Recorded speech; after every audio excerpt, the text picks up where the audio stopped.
Estonians need no reminding of Russia's importance. Russia is a great power, and its determination to remain one is well understood by the countries that border it. But Russia's interests also connect with the challenges and problems of an often disordered world. A brief glance at Khabarovsk, Belarus, and the South Caucasus is reminder enough that Russia also has problems of its own. Here to discuss these issues with me is Professor Dmitry Suslov, Deputy Director for Comprehensive European and International Studies at the Higher School of Economics in Moscow, a prolific commentator and a leading authority on Russia's relations with the West and the wider world. There can be few better qualified interlocutors for today's discussion, which is part of the virtual discussion series on topical foreign and security policy issues, the Lennart Meri Conference Talks. Dmitry, welcome. It's a pleasure to see you again and to have you with us. Hello, James. I'm very delighted to be with you tonight. Wonderful. Perhaps then we could begin with President Putin's speech at the annual Valdai Club conference. I was in the room, and you were in the room, listening to his speech 6 years ago in 2014, when he characterized the post-Cold War international order as weakened, fragmented, and deformed. It was a very tough speech. By comparison, this year's speech sounded almost banal. But there are some intriguing passages in it, and let me just cite one. It sounds innocuous for people who don't understand this subject very well, but Dmitry understands it well. And what he said at one point is that Russia is objectively assessing its potentialities and its options. What did he mean by that? Dmitry, did he mean that Russia is just routinely assessing them as it does every day? Or did he mean to say that Russia is reassessing them? Well, I think that what he actually meant was the following. The world is changing quite rapidly. And there are both challenges and opportunities that Russia views in the world out there. On the one hand, the world is becoming less and less West dominated, which Russia definitely regards as an opportunity and as a favorable dimension of the global evolution.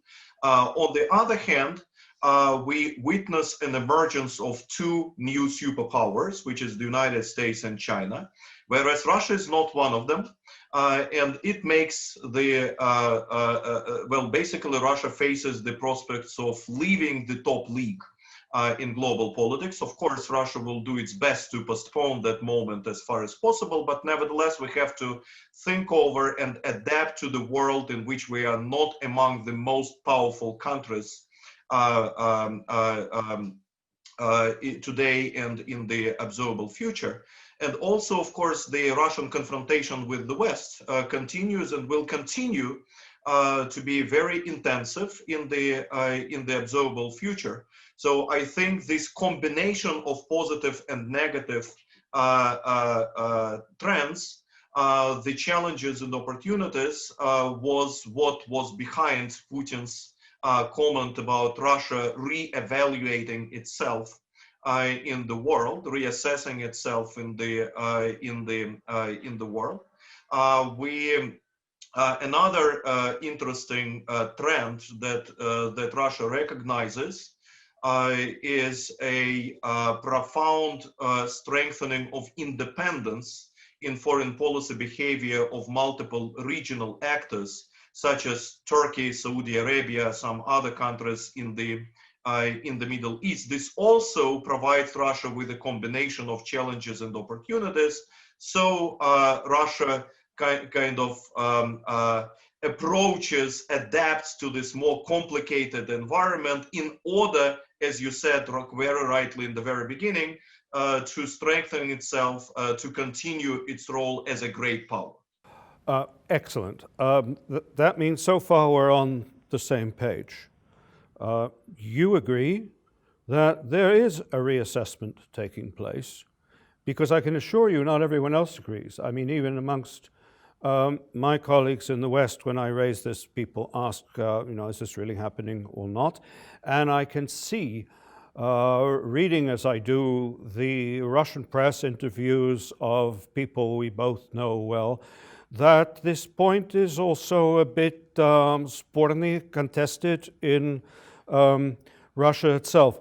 It would be useful, I think, if I turn to something that one of your colleagues, Fyodor Lukyanov, said recently, as you know, as you will have read. He gave a very interesting, extensive interview to Vzгляд, which was entitled quite fairly, "Why an Arc of Disorder Has Arisen on Russia's Border." If we're talking about global disorder, which is our theme, don't we have to begin with the countries that form what President Medvedev back in 2008 called Russia's sphere of privileged interests? Well, definitely there is a global disorder. Definitely there is a reassessment of Russian foreign policy within this disorder. And by the way, there is a strengthening and emerging thinking among the Russian foreign policy experts who claim that Russia in this more chaotic global environment should be less engaged in the global events and the outer regions. Not everyone shares, basically. However, indeed, this global disorder encompasses both the global level and the regional levels, and we definitely witness the growth of disorder in the former USSR, which Russia still regards and will probably continue to regard its sphere of privileged interests, which means that it is not a 100% Russian dominated region, but Russia would want to preserve it as Russia-centric. And this region is indeed becoming increasingly destabilized. We witness it in the West, look at Belarus. We witness it in the South, look at the South Caucasus. There are certain destabilizing trends in Central Asia, the latest upheaval in Kyrgyzstan. So indeed, this neighborhood is becoming more complicated for Russia. It doesn't mean that Russia will change a strategy, but it certainly does mean that Russia would probably change a tactics in the region when it comes to interaction with outer players. So a struggle between Russia and the West, in this region, is here to stay, is for a good long while, and we observe that perfectly well in Belarus. It will continue to be. We observe that in Ukraine, and we also observe that in South Caucasus. However, I would say that Russia is becoming more tolerant towards more proactive role of the non-Western players in the former USSR, including China and Turkey. Okay, let me push you a bit. As you say, just in 2020, you've had to observe, Moscow has had to observe, whatever its role might be, the events in Kyrgyzstan, in Karabakh, in Belarus, and latterly we've had the election of a Europhile prime minister in Moldova. But I push you in one respect because I go further myself than saying it's just about tactics. I think there seems to be a ruthless examination of traditional priorities as well. And it's interesting again, who did Fyodor cite as providing a template for this?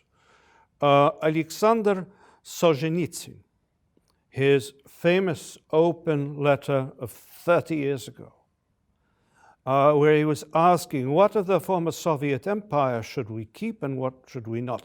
And he drew a distinction between чужое, the others, and the necessity to сохранить свое, to keep ours.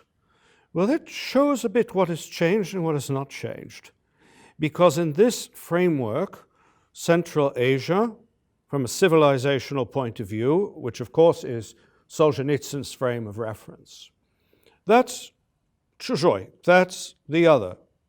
South Caucasus, including Armenia, which is formally speaking an ally of Russia, чужой. Belarus is not.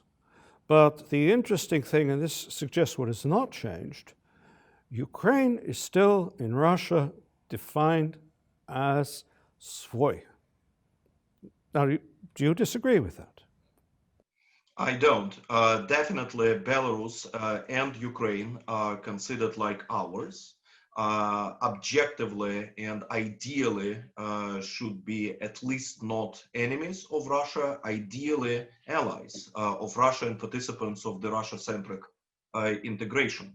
Although with Ukraine is much more complicated, still the Kremlin's game in Ukraine, I think, is for a good while, and very few people in the Russian officialdom consider Ukraine battle to be lost. Already. No, they think that situation might change in the middle and longer term prospect. But I would also slightly disagree with you about consideration of Armenia and South Caucasus at large and Central Asia as completely not ours, as completely alien. Again, first, there is no consensus on those issues in Moscow. Many influential foreign policy experts claim they have voluntarily withdrew from the Soviet Union. Let them go and let them, live as they are. I do not see the evidence that Kremlin shares that opinion. Russian performance in Nagorno-Karabakh proves that our commitment to Russia-centrism in that region is very strong, that Russian intention to make the West, the US and France as co-chairs of the Minsk group irrelevant in this region was very profound in the Russian approach, that Russian resistance to providing Turkey an equal role in the management of that conflict was very strong, and Russia also succeeded in that. And also in Central Asia, well, Russia, of course, is not so much resistant to the growing influence of China, but Russia is cooperating with China, again, about pushing the West out of Central Asia. So I would put it in the following way. Russia wants to preserve Russia-centrism of the post-Soviet region, except for the Baltic states. But Russia is more tolerant and supportive of towards the co-management of that region with the other regional non-Western players, whereas the West should be kept as much out as possible. Let's turn to Turkey in a moment, but let me rewind a bit if I can. And before we abandon the issue of Ukraine, I would say you are being too polite, because if what you said at the beginning was correct, Russia is not only unwilling, it is unable to separate itself and its collective identity from Ukraine. And this still remains a permanent factor. Now here is the problem, fundamental problem, that it seems to me, looking at the whole course of history, the way I would define the Russia problem, and we're here to discuss it, it's not about imperialism in the classic sense of the word. It's something more amorphous but far deeper. It is the fact that Russia has habitually learnt to incorporate the history and the identities of other people into its own. And this is the issue, because the issue is understood in Ukraine and many other places is you are denying our identity. And this is a far deeper, more existential type of threat than simply geopolitically motivated imperialism. And from what you say, and from what I observe too, this is not changing. This is part of what Russia is and how it sees itself. It can't see itself as completely divorced from these others who it considers central to its own identity. Am I exaggerating? Yeah, you are absolutely right. And Belarus is, of course, in the same category as Ukraine here. Maybe Ukraine even more important because of the size, because of the common history, because of the closeness, because of Kiev as the mother of Russian cities, as we used to say, and the Kievan Rus, and so on and so forth. First, I agree with you that Russian identity, Russian state identity, national identity is inseparable from Ukraine and Belarus, and preservation of some common sphere, of some common space, common arrangement, which is much broader than the. Secondly, Russian identity is also inseparable from Europe. Russia does not position itself as part of the West, but it is very important for Russia to be considered and to look like and to be as a second Europe. And the roots of this identity, they go back to the Eastern Roman Empire, a descendant of which Russia considers itself. There is the Western Europe, there is the Russian Europe. And if Ukraine claims that, if the Ukraine builds a new European identity, which claims that Ukraine belongs to Europe, not to Russia, if Ukraine opposes Europe to Russia, it means that Russia is not Europe.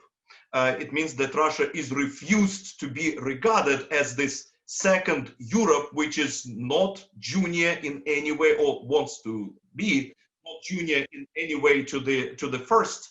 This is painful, and this is what Russia is trying to struggle. Very, very clear. And I think you were present many, many years ago.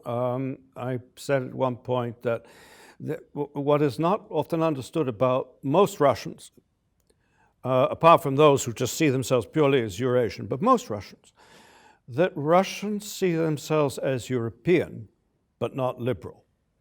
That is to say, their definition of Europe evokes a much older ethno-Christian civilization, and not Europe as understood by the EU as a community of common liberal values, norms, rules, laws, standards. That is not what you mean by this second Europe, and Russia does not want to be part. One other thing you said, which I want to underscore because I agree with it, and you rightly cite Karabakh in this connection and Central Asia. Russia's fundamental attitude towards the West is not changed. There is no narrowing of the values gap taking place. There is no new détente on offer of the kind that some people in the West want to speak about. There is a civilizational opposition, which of course has its geopolitical manifestations, which are extremely important. But there's one new factor, I think, which plays into this reassessment and Russia's willingness compared to 2014. Its willingness now to step back from a number of these problems in what until recently you called your near abroad. And that is the fact that the West is no longer seen to be in a position to pose real challenges there. Because the West is seen as too internally disrupted to have the will and capacity to do this. And so Russia can be more distant. And this has surprised some of your neighbors. It surprised Armenia. Very definitely has surprised Armenia. And it then, the whole Turkish issue becomes very fascinating because on the one hand, if you look at the last major confrontation over Karabakh, which I would say took place in 2016, then I would have said it would have been inconceivable for Russia to have acquiesced in a country like Turkey to come, establish itself, and play a role. But today it's different. Not only because Turkey has evolved, and not only because of the relationship, but, as you were saying, this also becomes part of a bigger Russian strategy of decoupling Turkey not only from the West but from NATO, and turning its membership of NATO into something that is purely pro forma. You're nodding. Okay. Yeah, I agree and disagree at the same time. I fully agree with you that there is a direct causality between the Western involvement, the Western containment of Russia in the post-Soviet space, and the Russian participation, the Russian activism in the certain regions. The more active is the West, the more active becomes Russia. And Ukraine and Belarus are actually the pure manifestations of that tendency. Secondly, I also agree with you that an increase of complexity of the post-Soviet region in terms of participants and the further elimination of Russia's monopoly in the post-Soviet region definitely contributes to Russian disengagement or to more passive Russian approach towards the region. I mean, Russia fully understands that the realities are such that it is impossible for Russia to dominate in the classical way, and it's okay, right? It's okay. Where Russia, what many people in the West refuse to accept or understand, Russia already moved away profoundly from the 19th century understanding of this. And I also agree with you about Russian intention to to contribute to the fact that Turkish membership in NATO is ridiculous. Russia is interested in contributing to Turkey playing an increasingly independent role as a regional great power in the Eastern Mediterranean. However, what I would disagree is the characterization of Russian policy towards the Nagorno-Karabakh conflict as disengagement. What Russia wanted to avoid from the very beginning and up to the very end is the opposition of Russia and Armenia against Azerbaijan and Turkey. Because if Russia had helped Armenia more, if Russia had sided with Armenia from the very beginning, if Russia had provided greater assistance to Armenia, Russia would have lost Azerbaijan, which means a marginalization of Russian role in the South Caucasus, and Russia would have invited more Turkish presence in Azerbaijan, right?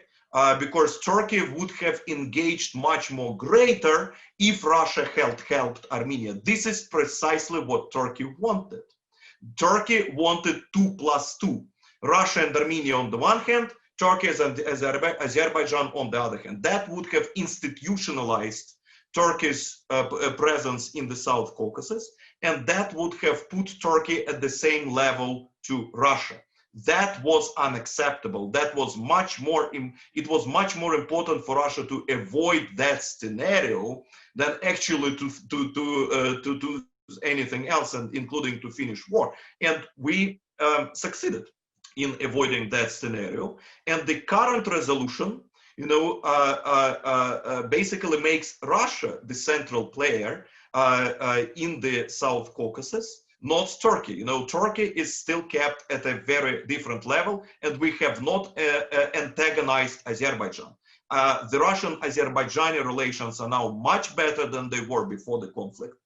And Armenian dependence on Russia is also much, much greater now than it was before the conflict. I agree with all of that. And in fact, if you've seen it, I made most of these points in the blog, the commentary I recently wrote here for ICDS.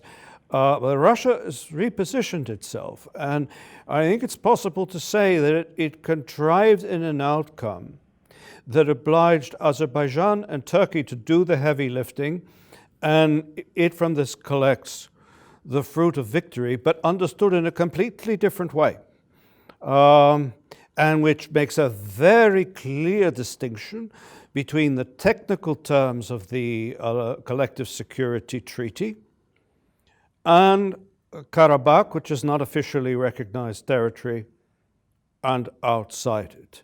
But the almost overt callousness shown about this issue has certainly had reverberations in Armenia. There can be no question about that.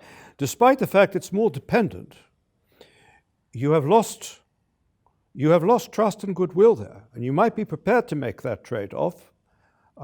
You might or might not regret it in 5 to 10 years' time. So it becomes very interesting. And just one little nuance. We don't yet know how successful Russia has been or will be in managing Turkey's role there. You have allowed a completely independent actor for the first time to establish itself in the South Caucasus. Already there are disagreements about the nature of Turkey's participation in observing peace. And the Turkish parliament has already approved the dispatch of a Turkish contingent of forces in Azerbaijan. This is something you are going to have to manage with great difficulty from day to day, and in some respects will be a trial of strength, which you're already used to with Turkey. Russia's come to blows with Turkey in Syria more than once. People have been killed on both sides. There is an understanding of deterrence, which is, I think, rather similar in a number of ways. And then there is cooperation, and there is this mixture. It's a very specific type of interdependent relationship. And I trust you're not underestimating how difficult it is and is going to remain. I fully agree with you, James. It will be difficult, sometimes disgusting, but still manageable. I agree that the trust, the Russian image and trust towards Russia has deteriorated, was destroyed in Armenia. And there will probably be consequences for that in the observable future, although, Russia did very much for Armenia. It is the Russian management of the conflict which allowed Armenia to preserve control over at least half of Nagorno-Karabakh, including the capital. If Russia had not helped anyway, they would have lost everything, right? And now they at least keep it, and Russia will, of course, advertise that in the future. And look, at least from the Russian perspective, the current settlement is fair. And most probably the current settlement will become the final settlement, which means the partition of Nagorno-Karabakh between the two countries. Secondly, on the Turkish issue, you are absolutely right that Russia allowed Turkey to play a much greater and independent role and proactive role. After all, Russia reacted to what Turkey did in Nagorno-Karabakh, so Russia was at the responding side, whereas Turkey was the initiator of the game. But this has happened already before the war. It is the increase of the Turkish role is not a result of the war. It is the reason for the war, actually. And you can say that Russia had failed in preventing Turkey from playing a more active role in Azerbaijan for many years by now. Yes, this is true. But Putin has already answered that question, actually. He said, quote, "What did you expect 30 years after the collapse of the Soviet Union? It's impossible for Russia to kind of isolate the region from the other players. They exist, they want to engage, they do engage. There is no way for Russia to isolate them." And final point, on the complexity of Russian-Turkish interaction. Yes, there are many issues, including the South Caucasus, where Russian and Turkish interests clash. But what is very important to understand the Russian position, Russia considers Turkey as a still more favorable player and the less evil in comparison with the West. Why?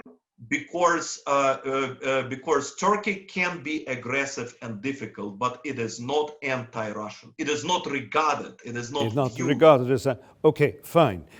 Look, forgive me for interrupting you. It would be quite unfair to our theme and to you if I did not raise two other subjects. And the first is Sure. Europe, not the second Europe, but the EU. And Sergei Lavrov, in his own presentation on Valdai, made some very interesting comments. He referred to Ursula von der Leyen's observation that because of everything we have seen of late with Russia, Russia has now finally disqualified itself from being any kind of a partner, geopolitical partner of the EU. And then he said in response to this, maybe in response, we should just stop talking to them for a while.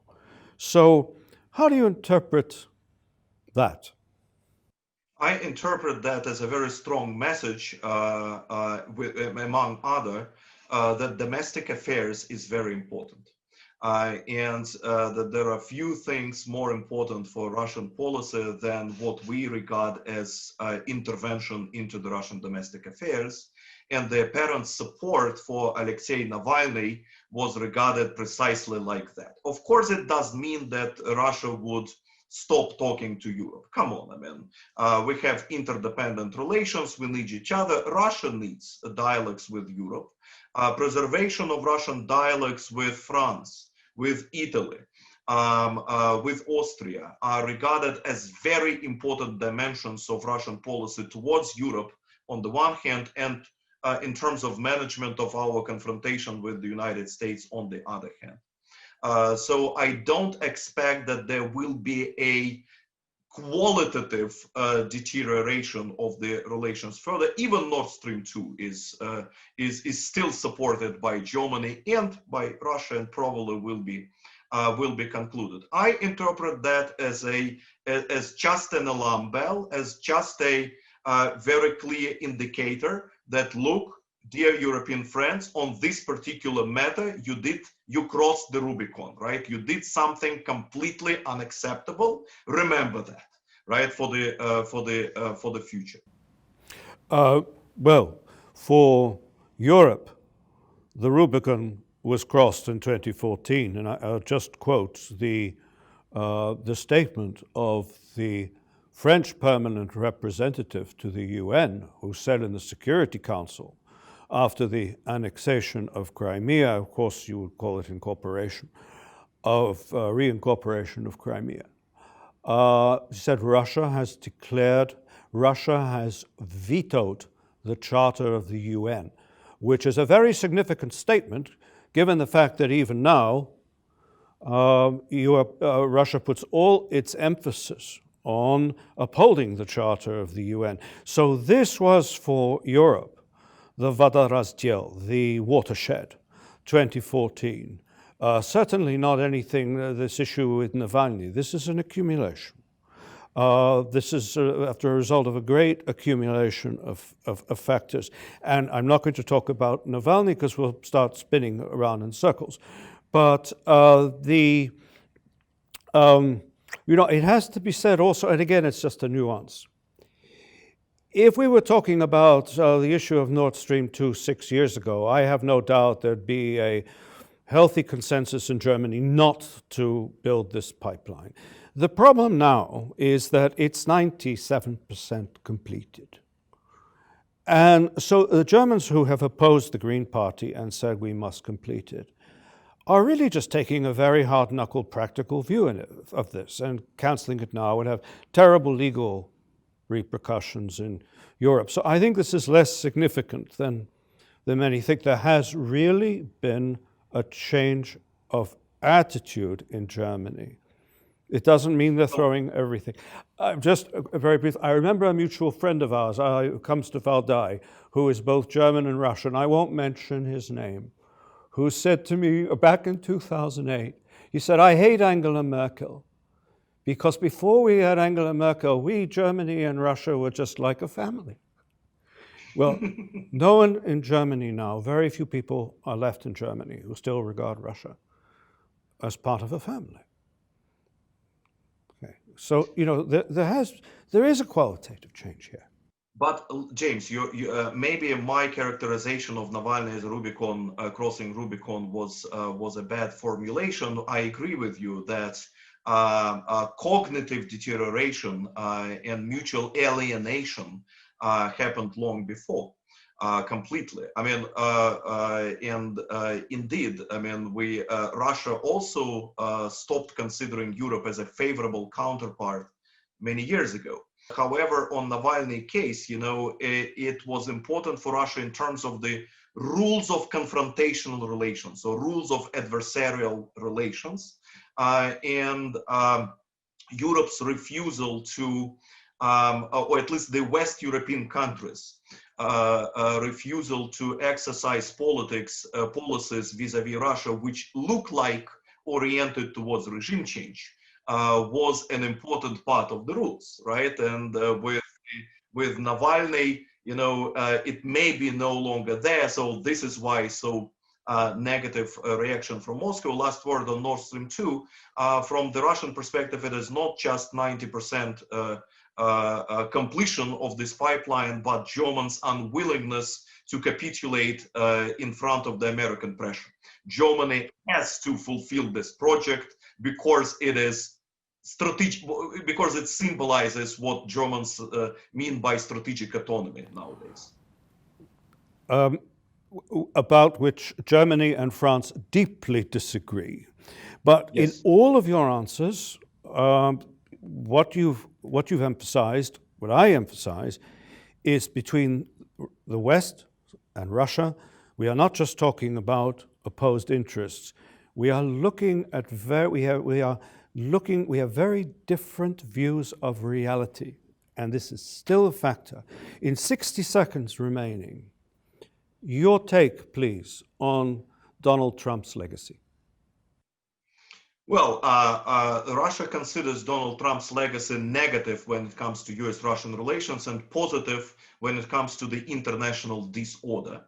One of the major things that Donald Trump did in a favorable way for Russian interests, he launched the confrontation with China, which contributes, which strengthens Russian position in the world, which increases the value of Russia in the eyes of the others, including in the eyes of Chinese, and which makes the world more favorable from the Russian perspective. He also strengthened the lack of trust, the problems in relations between the United States and its allies, and this is also plays into the Russian interests. And what is more important, and I will probably stop there, from the Russian perspective, Biden administration will not be able to overcome, to cure, to recover, to resolve those problems. And on very important strategic dimensions of American foreign policy, we will see continuity with Trump administration. Biden administration will not be able to overcome all the problems of the transatlantic relations. They will remain to be quite troublesome. And he will definitely continue confrontation with China, which also contributes more options for Russian foreign policy. Dmitry, we have to leave it there. You know as well as I that you and I could profitably have spent 1 hour discussing each of these subjects. So I compliment you for hitting a lot of key notes, and that's part of what makes you an ideal interlocutor and guest. So again, we're very grateful to have had you with us. I look forward to seeing you soon, and let's hope that moment arrives for the good of all of us sooner rather than later. Thanks again. Stay well, stay safe. Farewell. Thank you very much, James.